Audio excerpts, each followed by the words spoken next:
ఇప్పుడు ఒక్కరు కూడా అక్క పిల్లలు లేపు ఫోటో తీసేసుకుంటాను.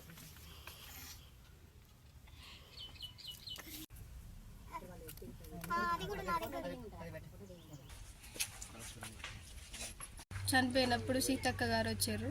అందరూ చెప్పారు సార్ నా పరిస్థితి ఇది, నీకు ఇల్లు ఇస్తా, ఇల్లు పెట్టించే బాధ్యత నాది అని అందరూ ఒప్పుకున్నారు సార్. ఎస్పీ కాంచెల్లి అందరు, సిఐ కాంచెల్లి, ఎస్ఐ కాంచెల్లి అందరూ ఉన్నారు సార్.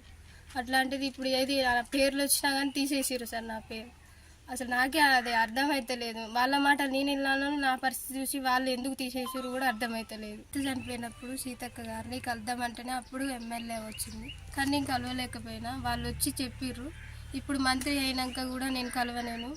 అది ఇక్కడి నుంచి వెళ్ళి పోతే కూడా మాకు ఎట్లాంటి రెస్పాన్స్ లేదు. ఆమె వచ్చినప్పుడు కూడా నేను అప్లికేషన్ ఇచ్చిన, అక్క నా పరిస్థితి అని మొక్కినా కూడా నేను కార్ దగ్గరికి పోయి కూడా ఎస్పీ సార్ కల్పించిండు. ఇక్కడ పెద్ద మనుషులకు చెప్తే కూడా నన్ను ఎట్లాంటిది తీసుకోవట్లేరు వాళ్ళు. అందుకే ఇప్పుడు అందరినీ కోరుకుంటాను నేను, సీతక్క గారికి, అందరికి, ఎమ్మెల్యేకి, అందరికీ కోరుకుంటాను. నా పరిస్థితి ఇది.